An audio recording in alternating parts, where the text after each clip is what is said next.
నమస్తే తెలుగు రాజ్యంకి స్వాగతం. నేను మీ సంధ్య. ప్రస్తుతం కాక్రోచ్ జనతా పార్టీ లేవనెత్తిన ఉద్యమానికి సంబంధించి విద్యార్థుల సహకారం అనేది ఏ విధంగా ఉంది అని మనం చూసాము. దీనికి తోడు మిగతా రాష్ట్రాల్లో కూడా కొంతమంది విద్యార్థులు ప్రొటెస్ట్ చేసిన విధానము మనం చూసాం. మన రెండు తెలుగు రాష్ట్రాల్లో తెలంగాణలో కాస్తో కూస్తో ఆ కదలిక విద్యార్థుల్లో చూడడం జరిగింది. బట్ ఇప్పుడు ఒక ప్రశ్నకు సంబంధించి కొంతమంది విశ్లేషకుల నుంచి, కొంతమంది విద్యార్థి సంఘాల నుంచి వస్తున్న ఒక ప్రశ్న, ఏపీలో స్టూడెంట్స్ ఎందుకు ఇంత యాక్టివ్గా ఉండలేకపోతున్నారు? సభలు పెట్టినా, సమావేశాలు పెట్టినా, ఫోన్లు, అలాగే కుల సినిమా పంచాయతీలకు సంబంధించి ఇలాంటి ఉద్యమాల విషయంలో రియాక్ట్ అవ్వట్లేదు అన్న ఒక వాదన తెర మీద తీసుకొస్తున్నారు. ఏం జరుగుతుంది తెలుసుకునే ప్రయత్నం చేద్దాం. సామాజిక ఉద్యమకారులు చలసాని శ్రీనివాస్ గారు మనతో ఉన్నారు. ఆయన మాటల్లో. శ్రీనివాస్ గారు నమస్తే అండి. ముఖ్యంగా కాలేజీలలో విద్యార్థి సంఘాలను రద్దు చేయడము ఒక పెద్ద మైనస్ అయితే, ఇప్పుడున్న చాలామంది ఎన్నికలు రద్దు చేయడం, ఇప్పుడున్న చాలామంది పేరెంట్స్ ఏం చెప్తున్నారంటే ఉద్యమాలు అవసరం లేదు, ప్రొఫెషనల్గా వాళ్ళ కెరీర్ని ఫోకస్ చేసుకుంటున్నారు కాబట్టి రోడ్డు ఎక్కాల్సిన అవసరం ఏముంది అంటూ, అంటే ఏపీ యువతకు సంబంధించి మనం ఒక వీడియో చేస్తే కొన్ని కామెంట్స్ రూపంలో రావడం జరిగింది. నిజంగా అలా వాళ్ళకు జరుగుతున్న అన్యాయం గురించి మాట్లాడకపోవడం అనేది కరెక్టే అంటారా? ఒక విధంగా చూస్తే వాళ్ళది మీరు కరెక్ట్, వాళ్ళ మద్దతు ఇవ్వాల్సిన అవసరం ఉంది. ఎందుకంటారు? శ్రీశ్రీ చెప్పాడు కదా, శ్రీశ్రీ వీళ్ళ గురించి చెప్పాడు. కొంతమంది కుర్రవాళ్ళు పుట్టుకతో ఉర్దూలు, తాతగారి భావాలకు బద్దులు, పాత రాచిప్పలు, ఇది ముందు చూడలేని కీటక సన్యాసులు, వాళ్ళే వాళ్ళకి సరిపోయిందండి. వాళ్ళ గురించి కేసీఆర్గా చెప్పారు కాబట్టి వాళ్ళు అంత కరెక్ట్ ఆ విధంగా. కానీ మరి కొంతమంది యువకులు పావన నవజీవన బృందావన నిర్మాతలు, ముందు యుగపు దూతలు, విద్యార్థులంటే వాళ్ళ బస్సులు బదులు నేను అనేక ఉద్యమాలు నేను చూసుంటారు. పాదయాత్ర, బస్సు యాత్ర రాష్ట్రంలో నేను యూనివర్సిటీ గడప తొక్కని యూనివర్సిటీ లేదు, ఖచ్చితంగా లేదు. తిరగని కాలేజీలు కొన్ని తక్కువ ఉంటాయి, ఎక్కువ కాలేజీలు. నేను ఉద్యమం చేసేదే విద్యార్థి యువజనతో. మీరు అందరూ అనుకుంటారు ఏదో బాలమేరపండి ఇది కాదు, నేను చెప్తున్నాను. విద్యార్థి యువజన సంఘాలతో కలిపి ఉద్యమం చేసాం, పాదయాత్రలు చేసాం, బస్సు యాత్ర చేసాం, ఢిల్లీలోకి వెళ్ళాం. చూడండి, అనుభవం ఉండేవాళ్ళు 50-100 మంది. నేనే వాళ్ళందరికన్నా 30 సంవత్సరాలు దాటిన వ్యక్తిని నేనే. మండుతున్న యువరక్తం ఉంది. కానీ మీరన్న మాటను చూసారా? ఈ రాజకీయ నాయకులు కుల గజ్జి, మత పిచ్చి, జిల్లాల ఉప ప్రాంతాల విద్వేషం రెచ్చగొట్టి మూఢనమ్మకాల్లో ముంచి వాళ్ళని ఇంకా ఫైనల్ చెప్తాను, వ్యక్తిగతంగా ఆ నాయకుని తిట్టాలి, ఈ నాయకుని తిట్టాలి, ఆ కుటుంబాలు తిట్టాలని చెప్పి వీళ్ళందరినీ తయారు చేసే భావనలో వీళ్ళు వెళ్ళిపోవటం వల్ల సమాజం కొంత దెబ్బతింది. యువర్ రైట్, నువ్వు చెప్తున్నా. మీరు అన్న సమాజం కొంత దెబ్బతిని ఆ శ్రీశ్రీగా చెప్పిన మొదటి బ్యాచ్లో జాయిన్ అయిపోయారు. నిజంగా మొన్న గత వారంలో వెళ్ళాను, అక్కడ జంజీ వాళ్ళు ఉన్నారు. నేను కూడా వెళ్ళి సంఘీభావం తెలియజేశాను. దేశ సమగ్రతకు అలాగే మిగతా మతాల విషయంలో మాట్లాడలేదు ఆ రోజు. ఎందుకంటే నేను ఒక హిందూగా నేను ఒకళ్ళు లేదా అక్కడ వచ్చిన ముస్లిమ్స్ ఉండొచ్చు, క్రిస్టియన్స్, దేవుడిని తిట్టాల్సిన మళ్ళీ పార్టీలో తిట్టొచ్చు అంట, అది వేరే. పార్టీలో కూడా తిడుతున్నారు అంటే వీళ్ళకి ఎగ్జామ్స్ అంటే వీళ్ళ మీద అంటే బూతులు తిట్టినాళ్ళు ఉన్నారు. దేవుడిని విగ్రహాలు బద్దలు కొట్టమని పార్టీలో చెప్పారు. అంటే వీళ్ళు మాత్రం సత్యచంద్ర తమ్ముడు, మిగతా వీళ్ళందరినేమో నక్షత్రుడి బామద్ద. అందుకని మళ్ళా చెప్తున్నాను, అక్కడ విద్యార్థులు, నేను ఎస్ఎఫ్ఐ ప్రసన్న ఉన్నాడు, డిఎఫ్ఐ రామన్ ఉన్నాడు, నజీర్ ఉన్నాడు, సాయి ఉన్నాడు, రాజేష్ ఉన్నాడు, అలాగే మిగతా జనాలు బుల్రాజు, కాకినాడ చూడండి, బుల్రాజు కానీ, సాకి నరేష్ కానీ, అలాగే అనేక మంది, నుంచి పేరు ఉదాహరించట్లేదు కానీ ప్రతి చోట అనేక విద్యార్థి యువజన సంఘాలు చాలా గట్టిగా నిజాయితీ పనిచేస్తున్నాయి. నేను చూశాను, వ్యక్తిగతంగా చూశాను, నేను పార్టిసిపేట్ చేశాను. ఓకే, నేను పాల్గొన్న సమావేశంలో కూడా అటు ఇటు కూడా విద్యార్థి నేతలు, యువజన నేతలు కూర్చుని ఉన్నారు మన పెట్టిన మీటింగ్లో. కానీ 99% మీడియా వేయలేదు. నేనేం చేయనండి, మీ మీడియాని అడగండి. మీ మీడియా కల్ప్రిట్. 95% మీ మీడియా చేసిన ద్రోహం ఇవాళ రాష్ట్రానికి ఇంకొకరు చేయలేదు. మీ మీడియానే కల్పిట్. 90% రాష్ట్ర హక్కుల కోసం స్వతంత్రంగా మాట్లాడితే వేసిన 5% ధన్యవాదాలు, నేను తప్పను. వాళ్ళు 5% చూపిస్తున్నారు. చేస్తే దాని గురించి మీరు ప్రాధాన్యత ఇవ్వకుండా ఆ నాయకుడిని తిట్టేవాడు, ఈ నాయకుడిని తిట్టేవాడు, ఆ బూతులు తిట్టాడు ఎవడొకడో వచ్చి ఆడి మీద చచ్చిపెట్టి ఈడి మీద చచ్చిపెట్టి యువతరం పోరాటాన్ని మీరు చూపించకపోతే వాళ్ళంటే తక్కువ మనకి ఎక్కడుంది. కానీ ఒక ఆదరాస్పెక్ట్ మీరు అంత కరెక్టే. ఆనాటి యువకులందరూ, ఆనాటి నాయకులందరూ కూడా విద్యార్థి రాజకీయాలకు వచ్చారు. విద్యార్థి రాజకీయాల్లో వెర్రితెల్ల వేస్తాం చూసి ఆ రోజు గత 30 సంవత్సరాల క్రితం 30 సంవత్సరాల క్రితం విద్యార్థి సంఘ ఎన్నికలని రద్దు చేశారు. నేను పాల్గొన్నాను విద్యార్థి సంఘ ఎన్నికలు, నేను పోటీ చేశాను. మేము 80లో మేము పోటీ చేసాం, చెప్తున్నానండి. కానీ ఆ తర్వాత ఏం జరిగిందంటే డబ్బు, ఈ నాయకులు ఏం చేస్తారంటే, నేను ఇప్పటికీ ఆ నిర్ణయాన్ని వ్యతిరేకిస్తాను. నిస్వార్థంగా చేసే లేదా రాజకీయ ఎన్నిక దాంట్లో విద్యార్థి ఎన్నికలు ఉండాలంట. కానీ డబ్బులు బాగా బలిసిన వాళ్ళు, పార్టీల్లో ఉన్న మంత్రి పదవులు, మనకు సినిమాలు చూడాలి, మనవాడి దాంట్లో చైర్మన్ అవ్వాలి, దాన్ని కంట్రోల్ పెట్టుకున్నాను చూసి దాన్ని డబ్బుమయం చేసి కిడ్నాపులు, మా కాలేజీలో కిడ్నాపులు జరిగాయండి. ఏఎస్ఎన్ఎం గవర్నమెంట్ కాలేజీలో ఎన్నికల్లో మా కాలేజీలో వెళ్ళి మూసేయటం అంటాం మేము.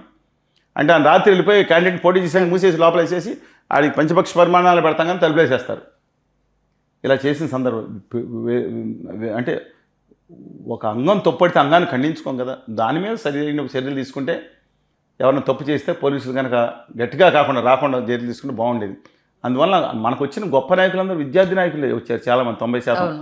ఈ వారసత్వ రాజకీయ తండ్రి కాదు కొడుకు తర్వాత మనవడు తర్వాత బామ్మది తర్వాత మేనల్లుడు తమ్ముడు గారు వేలు ఇచ్చిన తమ్ముడు గారు బాబాయ్ గారు కొడుకు, ఈ జీవితం అంతా ఇదే. ఒక్కొక్క ఫ్యామిలీకి 10 పదవులు. సినిమాలో కూడా వీళ్ళే, క్రికెట్ టీములు, అదేదో ఫుట్బాల్ టీములు, అన్నీ ఒక్కొక్క కుటుంబానికి ఫుట్బాల్ టీములు. బలగం సినిమా చూడండి, ఇంకో సినిమా చూడండి, అద్భుతమైన కళాఖండాలు కసితో రగులుకుపోయి అద్భుతమైన ఆరు బయటికి తక్కువ ఎక్కడో కూడా వస్తారు, మట్టిలో మాణిక్యాలు ఉంటాయి. అంటే రాజకీయాల్లోనూ విద్యార్థి నాయకులు కింద వీళ్ళే. ఎవడయ్యా విద్యార్థి నాయకుడు? కొద్దిమంది తప్ప, మిగతా వాళ్ళందరూ రాజకీయ నాయకుడు అనుకున్నారు. సరే, coming back to the issue.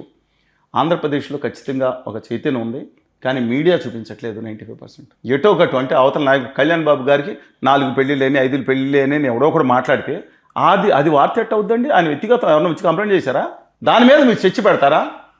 ఎవరో ఉన్నాడు, వాడగారు ఎవరో ఉంటారు, ఆయన ఏదో సంబంధమో అక్రమ సంబంధం, దాని మీద మీరు చర్చలు పెడితే విద్యార్థి ఉద్యమాలు అదే రోజు అక్కడ కూర్చుని ఆ నీటి సమస్య మీద ఆ నీళ్లలో కూర్చుని ఉద్యమం చేసిన విద్యార్థులు మీరు ఎయ్యరు. ఈవిడ ఇంటర్వ్యూ, ఆయన ఇంటర్వ్యూ. ఏంటండి ఇది? మీరు చేసి అంతా వాళ్ళని అంటారేంటండి విద్యార్థుల్ని? పాపం. కానీ ఒక విధంగా ఈ రాజకీయ పార్టీలు విద్యార్థుల్ని వాళ్ళని కంట్రోల్ చేయడానికి చూస్తున్నాయి, కేసులు పెట్టడం, వేధించడం. ఇవాళ కూడా అనేక కేసులు ఉన్నాయి. ఇవాళ మన ఈ ప్రొటెస్టుల్లో కేసులు తీసేయమంటే సాధికార విద్యార్థి ఏమీ చేయకుండా కాలేజీకి వెళ్ళి తీసుకొచ్చి మచిలీపట్నంలో ఉన్న సెక్షన్ ఇన్స్పెక్టర్లు అందరూ చాలా దుర్మార్గం బిహేవ్ చేశారు. ఇవాళ కేసుల విషయంలో మేము హోదా విభజన మా మీద బోల్డ్ 50-60 కేసులు ఉండేవి అనుకోండి. సమైకాంధ్ర కానీ అంతకు ముందు కానీ వాళ్ళ చాలా కేసులు రాష్ట్ర ప్రభుత్వం నిర్ణయం తీసుకుని కొట్టినా మిగతా మేము కోర్టులు కట్టి ఎన్ని కోట్లు కట్టినాయి? అగ్రిగోల్డ్ నేను తులసిరెడ్డి గారు, నాగేశ్వర గారు ఎన్ని కోట్లు కట్టండి?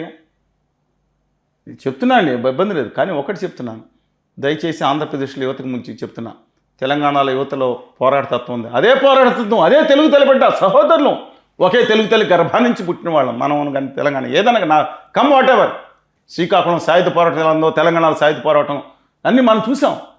తెలంగాణ సాయుధ పోరాటం ఖచ్చితంగా అక్కడ లోపల నుంచి పుట్టినా దానికి ఊపిరి వదిలిన వాళ్ళలో కోస్తా రాయలసీమ నుంచి ఉన్న ప్రాణాలు అర్పించారు. తెలంగాణకు వచ్చి తెలంగాణ సాయుధ పోరాటం కోసం కోస్తా రాయలసీమ వాళ్ళు ఇవాళ కప్పిపెట్టబడింది అది. అలాగే అనేక మంది అండి. అందుకని నేను కోరుతున్నాను, మీరు ఆ కులగజ్జి, మత పిచ్చి, ఉపప్రాంతి పిచ్చి, ముఖ్యంగా సినిమా పిచ్చి, మీరు అనుకున్న చాలామంది సినిమా, కొంతమంది గొప్ప చాలామంది వాళ్ళ వ్యక్తిగత జీవితాలు చూడండి ఎంత దారుణంగా ఉంటాయంటే, అందరు నేను అన్నాం, మీ మధ్య తరగతిలో ఉండే అనేక మంది విలువలు కలిగిన వాళ్ళకు కూడా కాలి గోటుకు కూడా సరిపోవంటున్నాం కొంతమంది. తీసుకోండి, బాలీవుడ్ నుంచి ఈ టాలీవుడ్ వరకు, అక్కడి నుంచి కోలీవుడ్ వరకు, ఎక్కడి నుంచి అయినా సరే. అందుకని మీరు please don't worship falls God's. దొంగ దేవుళ్ళని పూజించొద్దు. నేను చెప్తున్నానండి, ఈ రాజకీయ నాయకుల్లో దొంగ దేవుళ్ళు, సినిమా వాళ్ళ దొంగ దేవుళ్ళని. మీరు మన హక్కుల గురించి మాట్లాడండి. నేను తల్లిదండ్రులు కూడా చెప్తాను, మీ పిల్లల్ని ఏ రోజు నేను అనేక బంధులు నిర్వహించాం. రాష్ట్ర విభజన అయిన తర్వాత జరిగిన మొట్టమొదటి బంధు మేమే పిలిపించాం. ప్రత్యేకవాద విభజన సాధన సమితి అధ్యక్షుడిగా నేను, కార్యదర్శిగా రామకృష్ణ గారు, మేము మిగతా అందరం ఇచ్చాం. బ్రహ్మాండమైన సక్సెస్ అయింది. మాకు బలం ఉందనా? మేము మాట్లాడే దాంట్లో నిజాయితీ ఉంది, మేము పోరాడే దాంట్లో నిబద్ధత ఉంది. ఏ రోజు 40 సంవత్సరాల నుంచి కాడిపడలేదు, ఏ పార్టీలకు కొమ్ము గాయలేదు. నిజాయితీ మంచి చేస్తే మంచి అని చెప్పి నేను అడుగుతున్నాను. మీ పిల్లల్ని బస్సులు బద్దలు కొట్టమని మేము చెప్పం, ఏ ఆస్తిని ధ్వంసం చేయమని చెప్పం. తమ భావితరాల భవిష్యత్తు కోసం బయటికి రండి అని అడుగుతున్నాను. మళ్ళా చెప్తున్నా, మీ తల్లిదండ్రులు ఎవరైతే కామెంట్స్ చేసుకున్నారో నన్ను తిట్టుకోండి. మీ తల్లిదండ్రులు నేర్పిన సంస్కారం మీకు కనపడతా ఉంటుంది మీకు మీ దగ్గర. నేను అడుగుతా ఉన్నాను, ఈ ఒక్క మాట గుర్తుంచుకోండి. రాష్ట్ర విభజన అయినప్పుడు ఆంధ్రప్రదేశ్కి దారుణమైన అన్యాయం జరిగింది. విభజన విధానంలో విభజన అయిపోయింది కంటే మాట్లాడినాను ఆ విషయంలో. అందుకని దానికోసం ప్రత్యేక హోదా విభజన హామీలు రాయితీలు ఇస్తే ఇవాళ కళ్యాణ్ బాబు గారు దానికోసం ఆమరణ దీక్ష చేస్తున్నారు. ఇంకో ఆల్టర్నేటివ్ లేదన్నారు. మాట తప్పని మడం తప్పని ప్రాణం తీసుకునే మనిషి కదా ఆయన. భవిష్యత్ తరాల కోసం ఆయన జీవం ఇచ్చిందే ఇక్కడున్న యువతే కదా, ఆయన కోసం ప్రాణం అర్పించింది యువతే కదా. ఒంటికి కారం రాసుకుంటారా అని చెప్పి తిట్టారు ఎంపీలని. ఆయనకు 3 ఎంపీలు ఉన్నారు. దుర్మార్గం చేసింది కేంద్ర ప్రభుత్వం. గత ఆయన మాట్లాడిన కానీ ఇంకా దుర్మార్గం చేసింది, అన్యాయం చేసింది ఈ చంద్రబాబు నాయుడు గారు. ప్లేట్ మార్చారు. నేను యూ టర్న్ అంటారేంటి, రైట్ టర్న్ అన్నారు. మరి రైట్ టర్న్ నుంచి మళ్ళీ ఏ టర్న్కి వెళ్ళారు మీరు?